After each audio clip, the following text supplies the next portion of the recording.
Good evening. We are in Parkland, Florida, where yesterday's terror has faded into horror and anger and loss. This is now a community of forensic teams and grief counselors, mourners and trauma surgeons and funeral directors.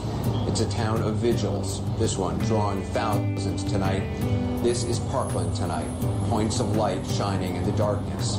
We have seen far too many vigils like this one. In Aurora, Colorado, we remember listening as the names of the dead were read aloud. And after every name, mourners who gathered chanted three simple, sorrowful words. We will remember, they said. It was a promise to the dead and to their families. We will remember. Parkland is now a name among names like Aurora. It's the newest point on a tear-stained map. Parkland is Las Vegas tonight. It's Sutherland Springs, Texas. It's Charleston and Columbine. It's Oak Creek and Newtown. The only truly unique aspect to all of this, and the saddest, are the names and the lives of the 17 individuals, each unique and each precious. We know all their names tonight. We only know some of their stories, and we regret not knowing more, but we want to tell you about those we know.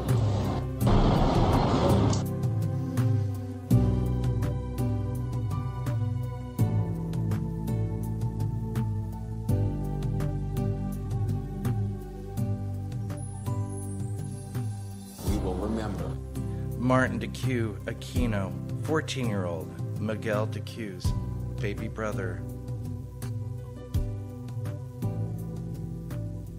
We will remember. Alyssa Aldereth, also 14, a soccer player after being dropped off at school by her mom. We will remember. Scott Beigel, 35, a geography teacher ushering his students back into the classroom. We will remember. Nicholas Dworet, 17, a senior who was just recruited by the University of Indianapolis's swim team. We will remember. Aaron Feiss, 37, the assistant football coach that threw himself in front of his students to protect them from the gunfire.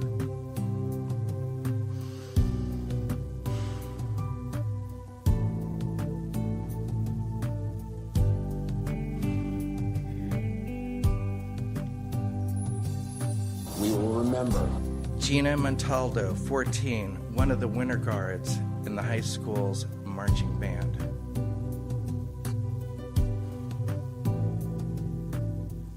We will remember. Jamie Gutenberg, 14, Jennifer and Fred Gutenberg's only daughter.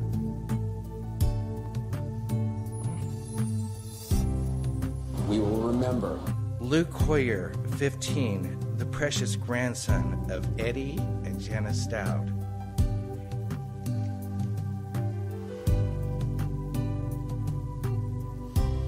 We will remember. Chris Hickson, 49, the athletic director and devoted friend, neighbor, husband, and father. We will remember. Kara Lauren, 14, that girl that always smiled when she danced at the Drake School of Irish Dance. We will remember. Elena Petty, 14, one of the many helping hands that volunteered after Hurricane Irma. We will remember. Meadow Pollock, 18, a senior who was accepted into the University of Boca Raton for his new future. We will remember. Helena Ramsey, 17, as her cousin describes her as brilliant and witty, whose demeanor brought the best out in all that knew her. We will remember.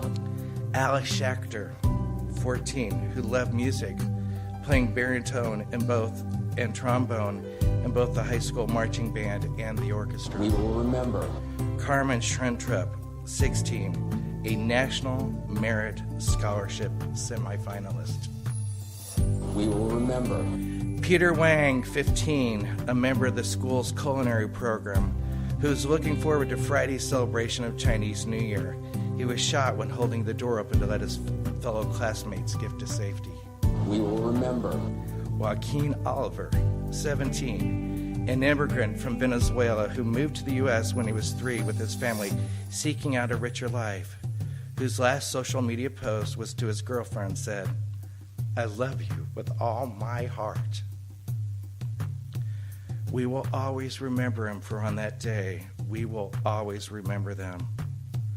On a day that's traditionally known for exchanging Valentine's Day cards, flowers, and candy, may this be a reminder to each and every one of us to reach out and let our fellow beloved know that they are one with all creation and they are divinely loved. A reminder that there should never be another soul cry for love to go unheard, to go untouched. So let us take this time of prayer and in the silence connect to the love that we are. Heavenly Father, who is present everywhere, let us remove the veil and see with mind's eye all that is you, that all are of you. This is your heaven, and we are your earthly home. For all that we do, as it should be, is an extension of you, is an expression of you.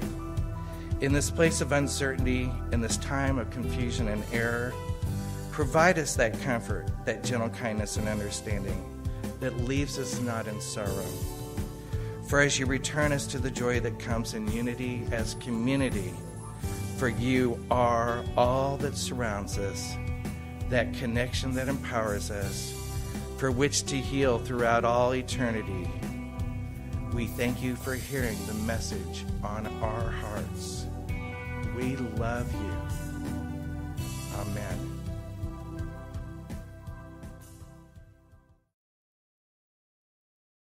If you ask me for the solution to the current issue pertaining to the senseless shooting, my answer would be you. You have to engage yourself. You can't just be caught up in those conversations and those debates.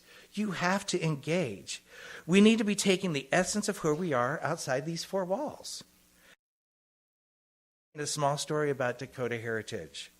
When one of the tribes strays from the pack and has lost his way or is feeling unworthy, he is banded with his elders until the native spirit of love and honor returns. We band together until love and honor returns. We can be those elders. It is time to put out my hand and your hand and make a friend when you see someone who's lost her way. I would not be the one before you today if it were not because of you, and if the world had not demonstrated this practice. I attribute the whole of me to the sum of our shared experiences. You do this because you are the divine expression of love expressing. In closing, I'd like to read you, it is a message from Ralph Waldo Emerson. The glory of a friendship is not that of the outstretched hand, not the kindly smile, nor the story of companionship. It is the spiritual inspiration that comes to one when you discover that someone else believes in you and is willing to trust you with a friendship. So let's take these thoughts into a time of meditation.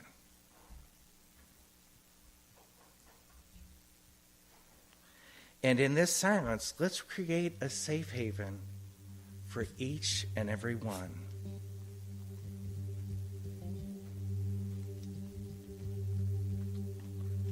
As we rest in the arms of love and listen to the words that have been with us since the very beginning.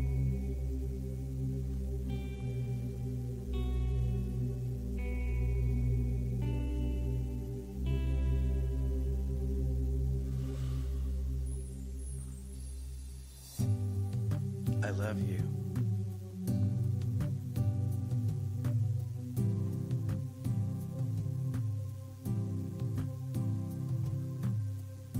I have always loved you.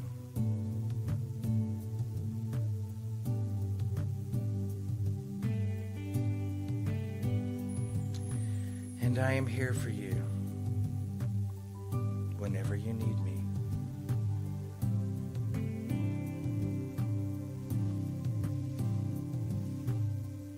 And always will be.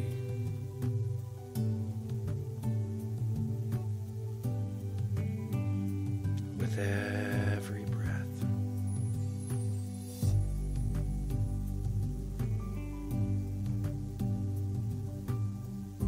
I love you.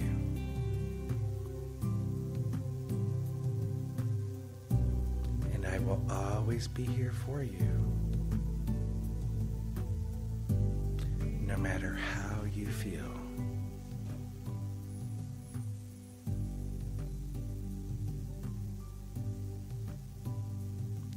I love for you. And I care for you.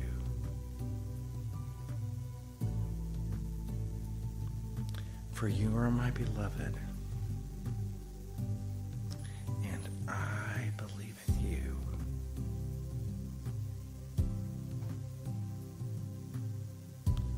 And I trust. I trust with all that I am. You will love too.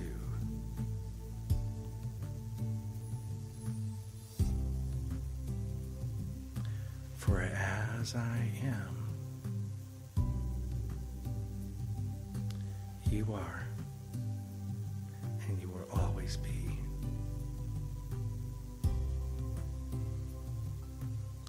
Mine in connection. Mine in connection. The love and the peace that I am. I love you.